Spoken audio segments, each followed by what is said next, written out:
Hello, welcome to Patty and Robert's YouTube channel. I'm Robert Thompson, and I'm going to talk today about scope creep. Let me just get my picture out of the way here.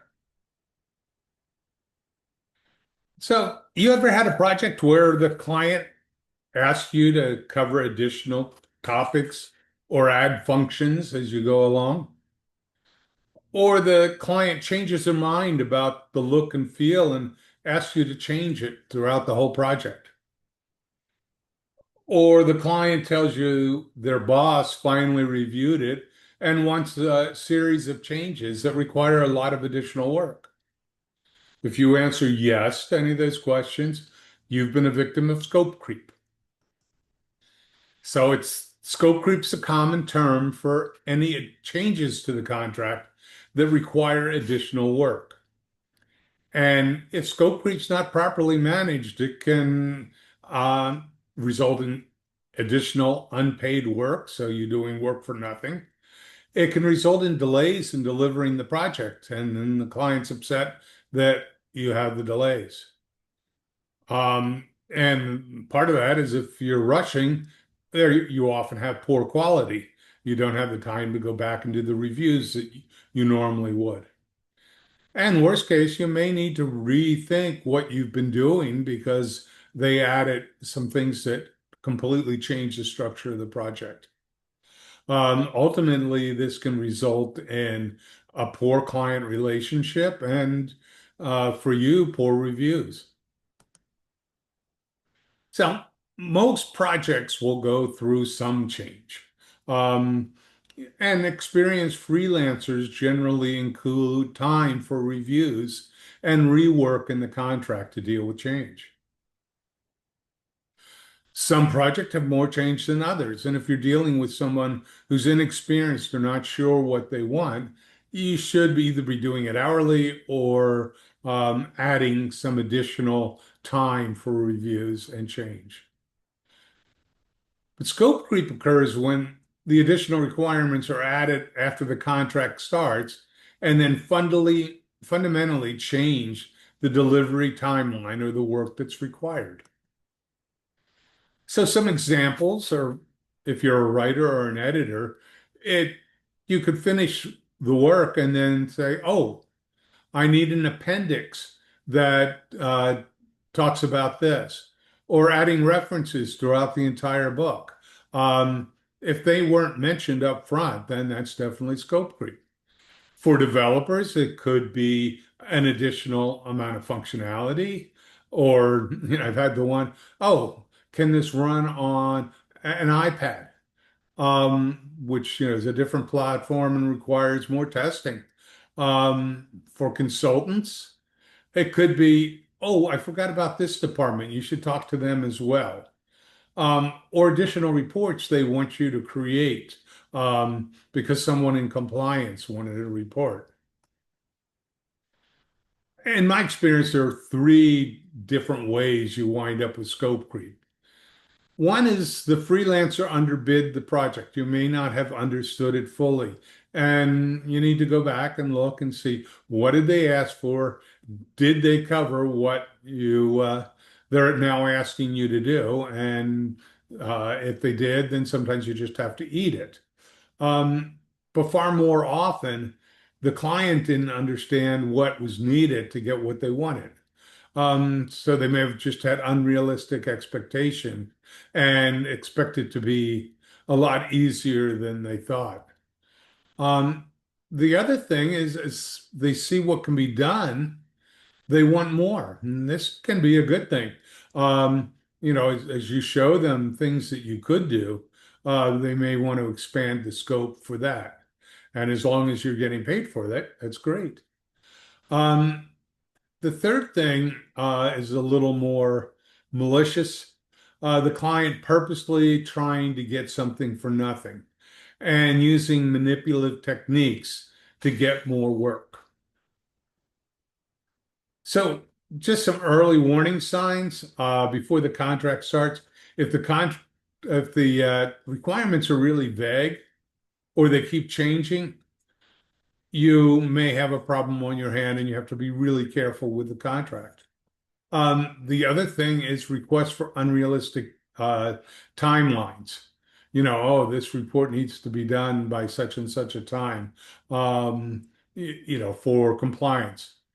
Well, if they start putting on you, that may be legitimate for them, but it doesn't change your ability to do the work. You need to go with what was proposed.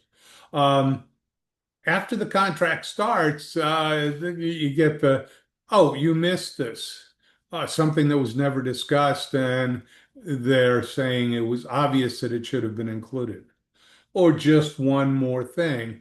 Um, so it's, a minor change. You just add this in. Or you finish it, they approve it, they send it to their boss for final review. Oh, the boss wants these changes, and suddenly it doubled the work effort. So how do you manage scope creep? Um, as part of the contract, you want to set a clear scope up front. So include a scope in your proposal. And also include boundaries. And I'll talk a little more about this. During the contract, you want to communicate effectively. If it's a good client, as long as you communicate, generally you can manage the scope. You want to identify changes that change scope and manage those change requests. Um, and document everything, especially if things start looking like they're going sideways. And finally, say no if you need to. So clear scope. Generally, you write a statement of work as part of your proposal. What are the tasks that you're going to be doing? And document any tasks that the client specifically excludes. I've had those that client, oh, you don't need to do this. And then the boss said, oh, where's this? So you want to document any exclusions. You want to define the deliverables. You want to describe each deliverable you're going to provide, what it will include, and the format you'll use. And then a big one is you need to describe what you will need from the client, identifying what you need to get the job done and when you will need it, and sometimes the impact of that. Describe an expected timeline. So, what's your timeline? And make sure you include time for the information gathering and reviews that will go back and forth with the client, because sometimes that can add weeks to a project. And then finally, define the acceptance criteria. What are you expecting to be graded on? Um, this way, it's clear up front what you're expecting the client to ask for. Now, boundaries are a big thing, and then a lot of people forget these. Um, One of the big ones is maximums. Um, I did a lot of consulting, and we always would include maximum. So you want to look for things that can be measured. If you're a writer or an editor, it might be the number of words, might be the number of pages, that are the maximum that you're going to provide. Um, for developers, it could be functions, um, function points or lines of code or screens. Um, and then you want to specify how many of each of those things are the maximum that will be included. And make it clear that there's an additional cost if they go over. So you want to make that clear. The other thing that helps a lot is using milestones to divide up the work. Even if you're doing an hourly contract, it's often helpful to include milestones in the contract with deliverables for that milestone, so it's clear where you stand in the project. And particularly if you're doing a fixed price contract, you never want to continue on to the next milestone without changing the contract if the scope changes. You want to make sure that's signed off. So use a formal change process for scope requests. This doesn't need to be a 20-page form, but you want to have it documented and you want to have the client formally accept it, either through an email, um, or some other. Um, you want to provide status updates once you're starting working on the project. You want to let the client know if there's any difficulties that you're running into, particularly if there's things that you need from their side. If you're waiting on something and you can't do any more work. Um, but, be respectful of their time. Don't do status just for the sake of status. Um, on the other hand, you do want to educate them. You want to let them know the work required. And a lot of times that's just writing the work, writing down what work is needed. And if they ask for something new, um, it's easy to say, well, here's the way you fix it. Well, that may not be the best way for them because it costs too much. So you want to go back and provide options and discuss the cost so that they know what they're dealing with. When you see a scope change, you need to identify that it is a change in scope. As I said up front, a lot of times you'll do small changes, and that's expected and included in the contract. But if it changes the amount of work that needs to be done, you need to explain to them why this change is a scope change rather than just a revision.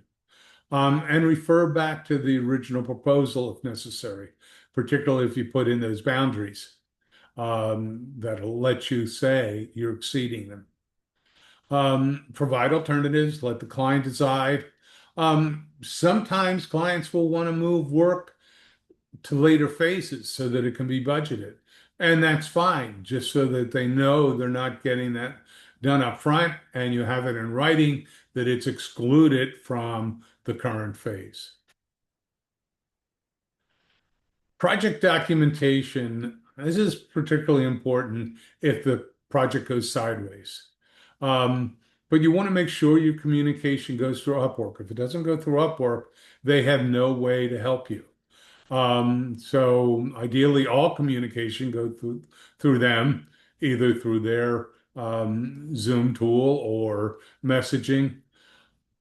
But sometimes the client will have another system that you need to use um, for their internal reasons. If you use another system, summarize and submit key updates through Upwork messages so Upwork has it as well. And certainly submit copies of all deliverables through Upwork. That's the only way Upwork knows you delivered. Anything that includes scope change, never accept it verbally. Always document it and get it in writing that they approve the change. And then submit revised proposals when the scope changed. So if it's something that's a big enough change, you want to do a revised proposal with a revised cost, and you never start working on the next phase until you have that formal approval. When you say no, sometimes it's just a change that's getting too big. It wasn't originally discussed, and it's not something you can do in the time frames they're talking about. And you need to say no. But be professional, document why the scope changed and why you can't do it, and then refer back to the proposal. So I'm going to talk about two examples. One is a good one. Um, the project was to create a monthly reporting for an audiologist office. So the report got information from a point of sale system, summarized it into monthly and quarterly reports. Well, the client found a number of inaccuracies in the reports. And after reviewing it, all of those problems will trace back to the data that came from the point of sale systems. There were very few edits in the point of sale system, and sometimes people just entered the information incorrectly. So I wound up creating a new proposal to build a tool that would flag errors so that they could be corrected back in the point of sale system. This way, it was corrected throughout the whole system rather than just trying to do it in the final reports. Uh, the result was the client was happy. They got the tool, they were able to go back and have the original person that did the data entry fix the problems, and then they had good reports. And they ran that tool every time they got new information so that they were sure that the data was correct. And I was happy because I got additional pay. Now, another example was a not so happy one. The client hid the requirements. The project was to add a new type of data to an existing Excel application. So basically, it was duplicating a lot of the code that was already there. And they asked for a fixed price based on the information that they provided. And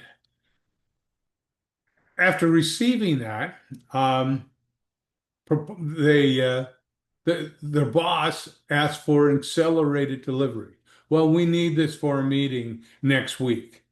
And so suddenly 3 weeks of work needed to be done in a week. Well, that meant there was no time for review. And I made that clear that, you look, this is taking away the ability to do all the validation so I can get you the basis so they can see what it is. But it won't be clear or may not be totally accurate. Um, After receiving the work, they pointed out, oh, there were 3 worksheets that you missed. Well, these were never mentioned up front, um, but they were in the tool that they provided. So it was like I went back and said, wait a minute, this is additional work. But of course, they wanted it for this client meeting and promised additional payment in the next milestone. Um, so I did the updates. And of course, when they got it, they found more missed items. So by that time, the client had basically a working application with a couple of minor problems. And they knew they were minor. But the client said, well, we're terminating the work and we're not going further. So they only paid for the first milestone because I hadn't um, made it go into the second milestone. I finally reported the client to Upwork for not following Upwork's terms of service. But I looked a lot at what it had done, and certainly I should have never accepted the change to the deadline. Even though they had, a need to get it done. Well, that wasn't mine. And I should have said, I just can't do that. I have to go on my deadlines. Um, and I should have revised my proposal on the first effort. So um, I should have been clear that what spreadsheets were not included. And then I should not have done the work on those components that were missed without a new proposal. And finally, any work I did for later phases, which if anybody's done development, a lot of times, if you know you're going to need to add A, B, and C, you structure it and put in hooks that you can use and add the additional functionality later. Well, that work should have been isolated so that it was clear that it was not included. But lesson learned, I didn't get near enough money out of that. Unfortunately, the client just did no review. Um, but like I said, I did report them to Upwork because they did not follow the terms of service. So in summary, managing scope is critical to maintaining good client relations. If you fail to manage the scope, you can wind up with an unhappy client and bad ratings and unpaid work. If you feel the client is changing the scope, call it out immediately. I never let it go.